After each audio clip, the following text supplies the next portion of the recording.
Hello, St. Anne Parish, and welcome to this week's Quick Things, which is a conversation about a topic that is both very, very close to home and something that's really an issue or a reality for humanity around the world.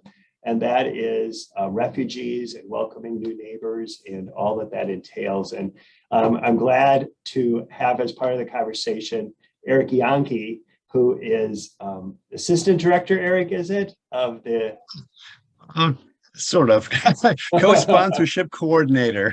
okay, of the Wausau office of ECDC, the Ethiopian Community Development Council.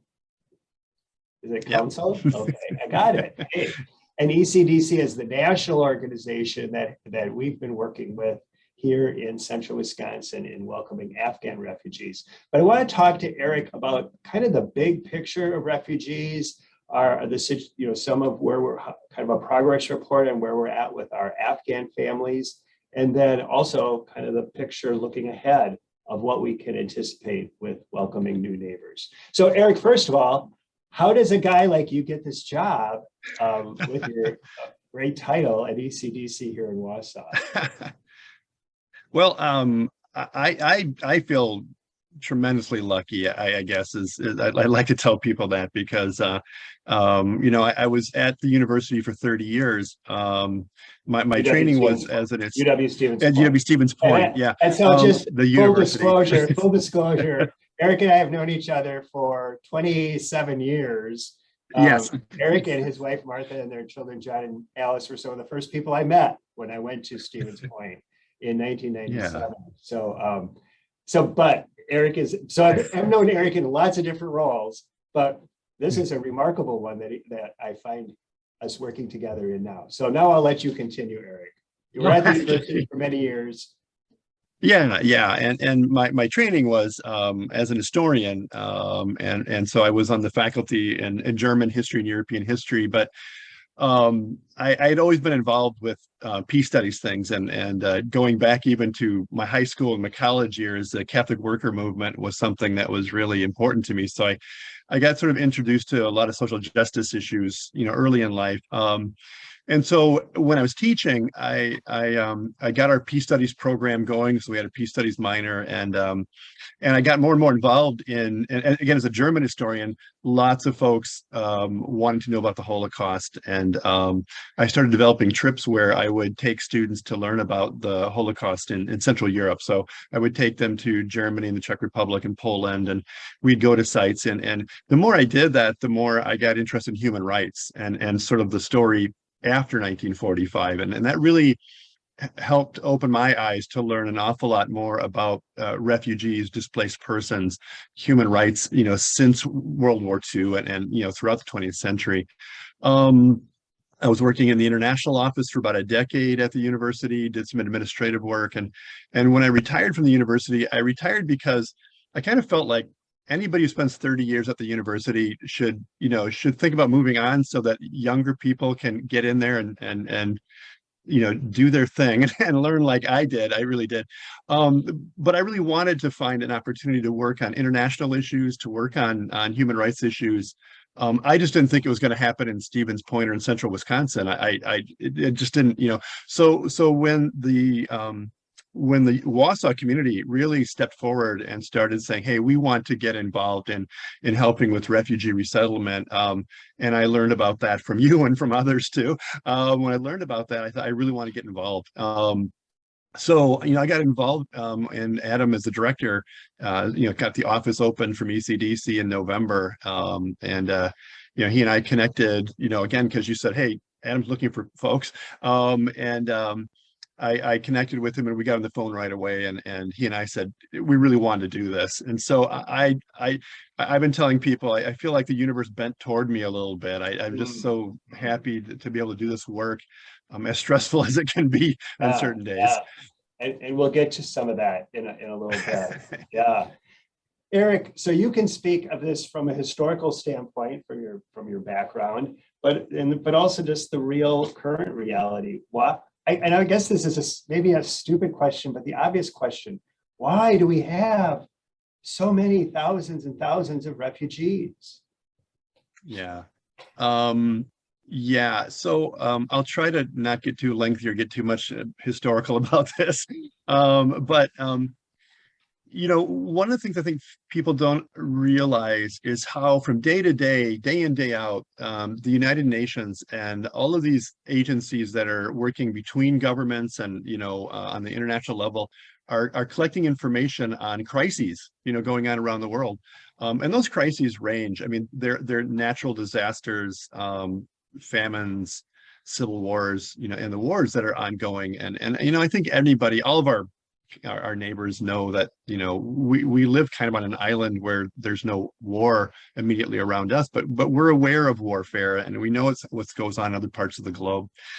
So day in and day out, with the UN collecting this information, one of the jobs that was handed to the United Nations starting by the end of 1945 was not just document, but try to find means to help people in regions. And so tracking refugees is something the United Nations has been doing since the 40s.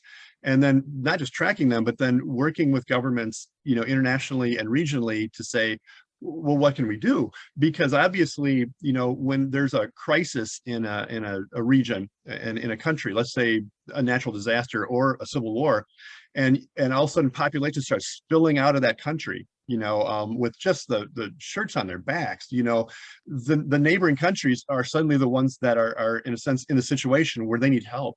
And the United States has always been, really someone there to try to help those countries deal with those more immediate crises of refugees. And so, I mean, I know this is kind of an overwhelming number, but right now, the United Nations is projecting well over 27 million refugees, just that category of refugees, over 85 million folks who are considered displaced persons. So. Yeah. When the UN High Commission on Refugees was established, wasn't it supposed to be a temporary agency?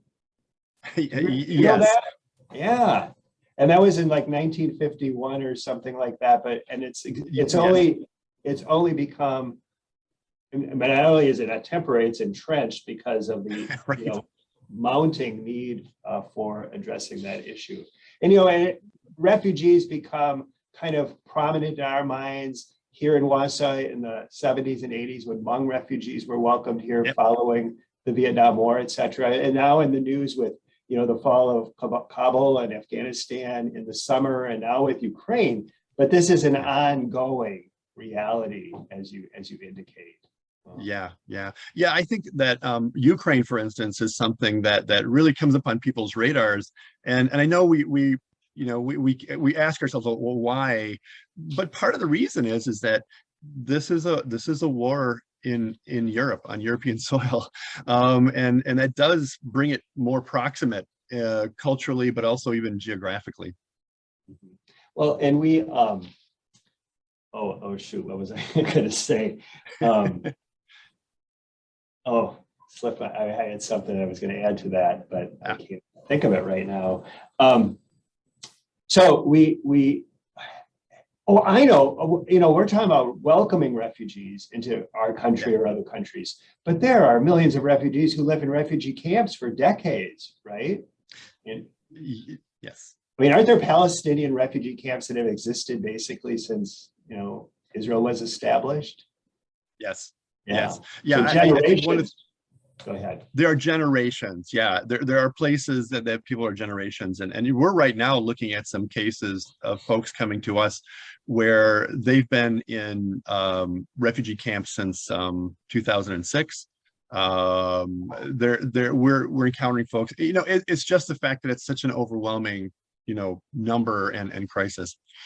Well, and then to help them acclimate to normal life after living in a refugee camp for 20 years, almost 20 or 15 more plus years. We'll get to that in a moment. Okay. So that's kind of the overwhelming big picture. Let's talk about the story here in Central Wisconsin and the new neighbors that we have welcomed since late December. Those days we could do you even remember those days, Eric, when all of that was beginning to brew here? It's in a matter kind of a blur. Yeah. So tell us what's the situation? How many families or individuals do we have who've settled here from Afghanistan so far in 2022? And how are things going Yeah, with those folks? yeah. I think kind of as a preface note, as a resettlement office, we're a nonprofit organization, so we're a nonprofit, and I think sometimes people think we're the government, but we're the resettlement nonprofit group that works with the community, and we when names are sent to us, okay, for resettlement, we have to turn around and say, well, can the community support this? There was a process called the assurance process we have to go through. And so, I don't want anybody to be watching this or thinking, we're just going to get flooded, because it is overwhelming. Really, what happens with the resettlement agencies is they all meet weekly and monthly and nationally level, but then they kind of go out to all of their networks and say, can you take a family? Can you take a few families, right?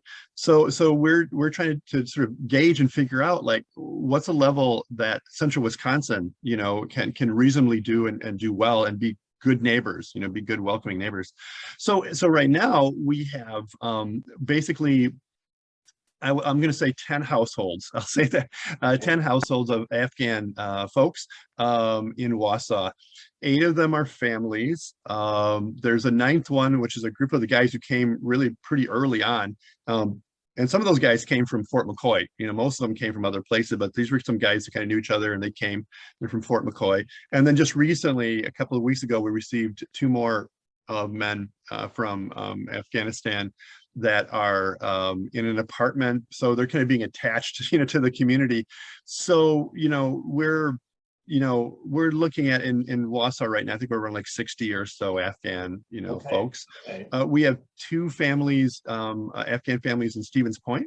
And we're a little worried because they're a little detached, being in Point. We had really thought when this all started, if you remember back in December, January, February, we thought they're going to keep coming. And so we thought, oh, well, we'll just, if we get 4 more families, we're going to send them to Stevens Point. Well, we kind of got the 2, and then it settled down, and I can talk to that too, but that's what happened.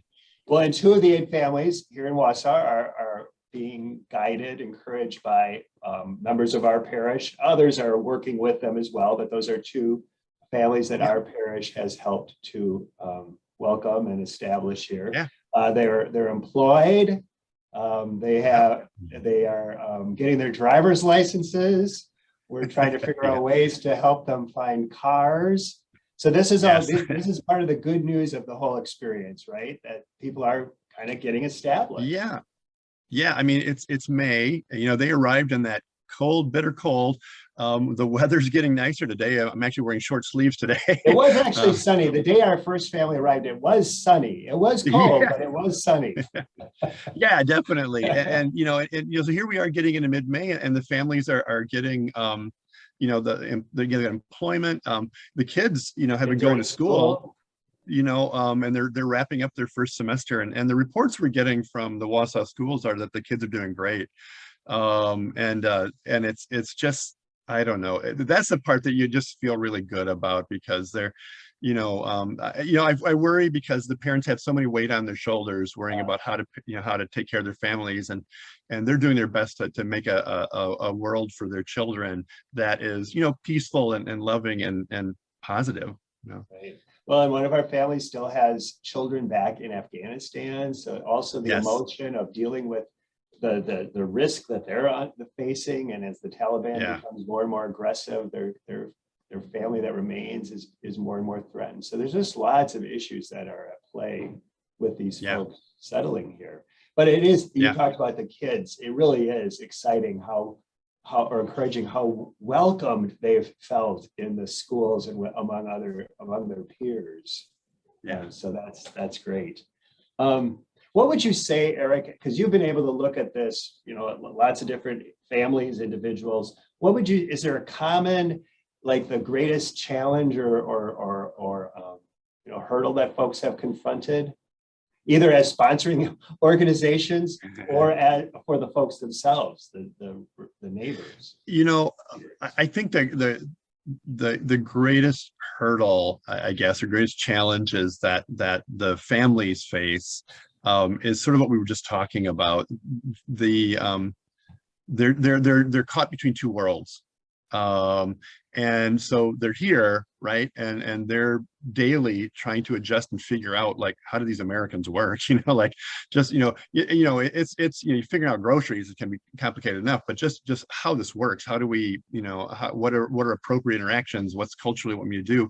And at the same time, they are very much tied into their family networks back home and any ways that they can help their families. And so I worry about the stress level on the moms and dads, with that. And I think that's the biggest challenges. And I think that they put on their best face for us. Let's put it that way. I mean, these are really some tough, resilient people. And I just feel like, wow, anything we can do just to kind of step back and you kind of appreciate them, but just to be able to sort of at least recognize that they're going through a lot. And to get, just not that we can in any way appreciate it, but just to remember the trauma that they've endured prior to, I mean, what they endured at home before they came here, to remember that none of them chose to leave Afghanistan. I mean, they didn't really have a choice. They had to leave for their safety, right? And yeah. Yeah, Well, that's right. one of the things that we try to also convey to folks in the community is refugees are folks who've been driven from their home. These are folks that are here because of circumstances, and they wanted to be home. It's just the world, dealt them a really crushing hard hand. Right. And then also, the folks who have welcomed them, the volunteers, like folks from our parish and other organizations. I mean, I don't know about you, Eric, but I'm sure you are. You're as in awe of them as I am, and what commitment people have brought to this. And not just time, yes, but oh my gosh, it's just fascinating and just so humbling to see what people have given in their dedication to welcoming these folks. Yeah, I think humbling is absolutely the right term. Daily we'll have situations arise, and the teams, the local families and individuals who've stepped up to help, they'll contact us, for instance, with something that's really frustrating, like something that's just really, really frustrating. And yet I watch them time and time again, as they're processing it out, take that step back and just go and remember why they're doing this, and they just awe me at their ability to sort of take that step back and go, okay, here's where we're going, here's what we're trying to do, and it's been really lovely.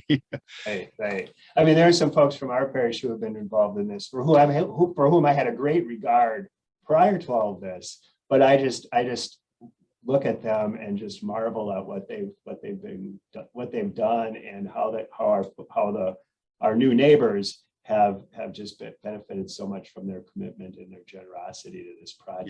Yeah, one thing I've heard from the teams that's also just, I remember every day I think about it. I was thinking about it a little while ago, is I can't remember which of the team members or which team first voiced it. It was right from the beginning, maybe with one of your St. Anne's teams or whatever, but they voiced I just feel like I want to do something positive in this world right now, that there's a lot of hard things going on in life, and I just want to feel like I'm doing something good, and this is how they're doing it, and that really that to me is like that's really a great source of energy.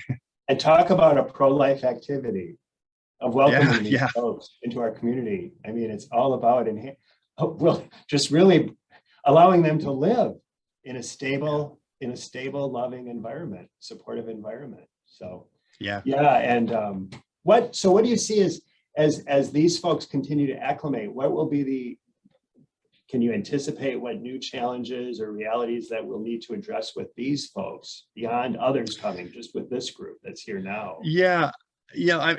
So I mean, maybe mid, not long term, but midterm maybe. What I'm worried about is some of the realities of the economy. The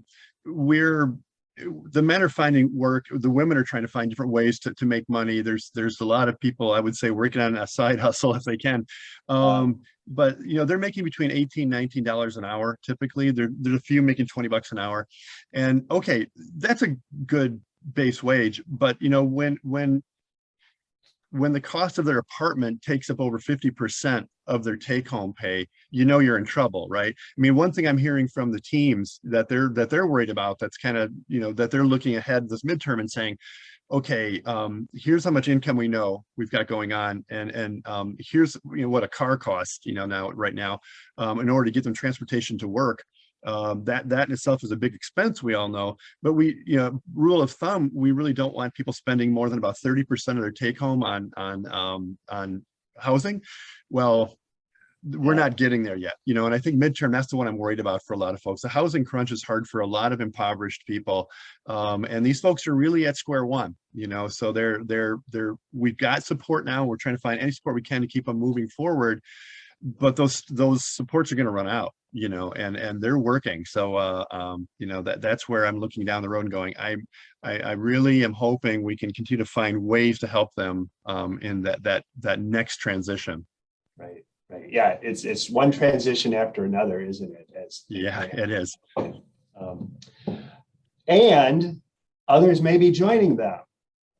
Are we welcoming more new neighbors to Wausau? You talked about you can only bring in as many as you can sustain or support. So what do you envision for the future here in central Wisconsin in terms of revenue? Yeah, so our office was built upon the co-sponsorship model, meaning that every family comes to us, we put a co-sponsorship team with them. And as you know, and as we've talked about, if you look across the nation, a lot of resettlement agencies they're not built exactly in that model. Most folks are taken care of, they just have a caseworker. Okay. And so the caseworker is kind of everything. And so co-sponsorship might be kind of a group on the side that takes some pressure off of their caseworkers, So what we're trying to still do as much as possible is to continue to work with just the co-sponsorship model as front and center. We've got right now, 2 families queued up to come to central Wisconsin. We're going to send them to Stevens Point because we've got a bunch of teams there that have been waiting. One is a family of 8 that's from Syria. One's a family of 8 from the Democratic Republic of the Congo. We got a couple of single individual women, and we've got them kind of slated for now. And then just about an hour ago, we just got another family coming online that's from Somalia.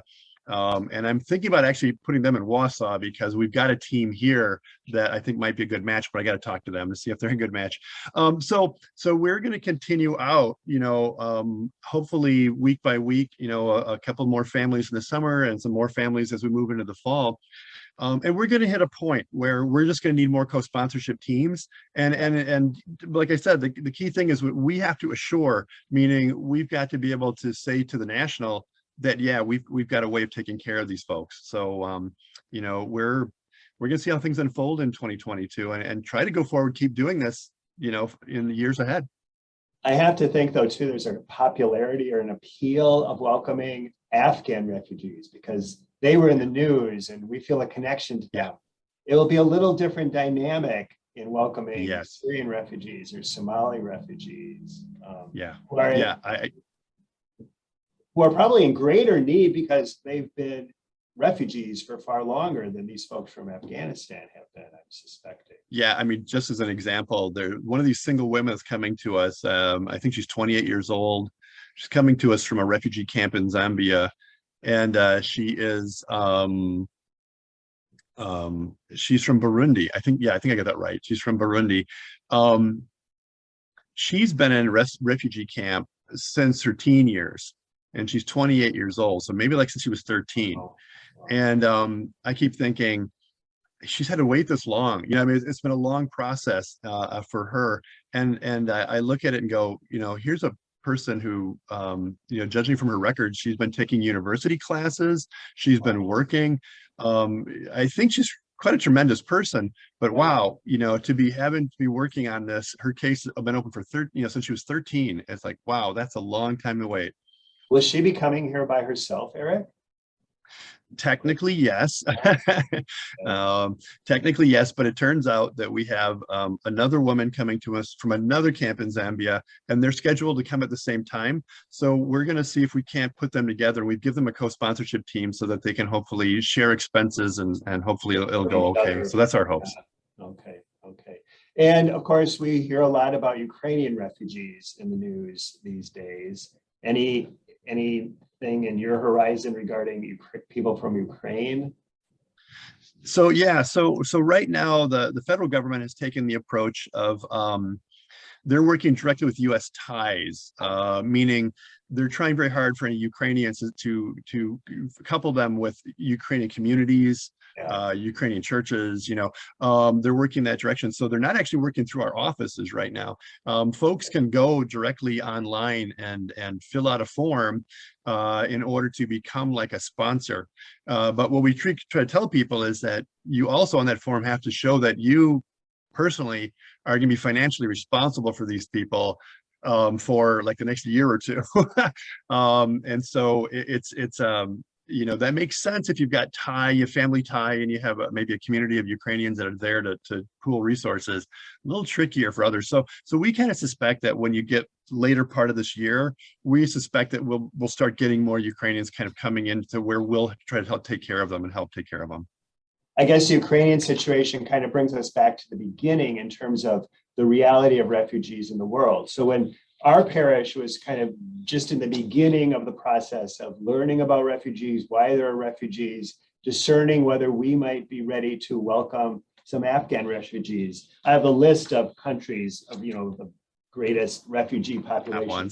Well, Ukraine is not on that list because the war hadn't started. We hadn't even heard about Vladimir Putin invading Ukraine or, bombing major cities and people fleeing and, these mind-boggling numbers. So that's how this happens. Yeah. Here we are. Yes. We have a refugee crisis that a few months ago we didn't even have a blip about, So well, and I think one thing that is also the Ukrainian example, I think is good to give people a sense of how this goes on in the world is, as we know, there's millions, or well over 7 million or so that have moved into Poland alone. So here's Poland trying to help take care of over 7 million new residents. And it's not like Poland is a wealthy country, and so I think anything that we can do right now would be to help Poland and help them take care of folks as this unfolds. And but that's what happens. That's a dynamic. That's standard. Right. Well, Eric, thank you. Thanks to you and Adam and Laura and the others on your staff and the great work that you do in helping us do what we're trying to do. And it really does. It is a massive effort of welcoming these folks. And so thanks for helping to keep all those pieces at play and helping to put together the puzzle of welcoming new neighbors here in central Wisconsin. So well, and thank you, and thanks St. Anne's Parish. They've been a wonderful asset in helping Wausau and helping this community. I will agree. They have been that, and we're grateful to have that opportunity. So thank you, Eric, and be well. And we pray for good things ahead as we continue this effort of welcoming refugees to central Wisconsin.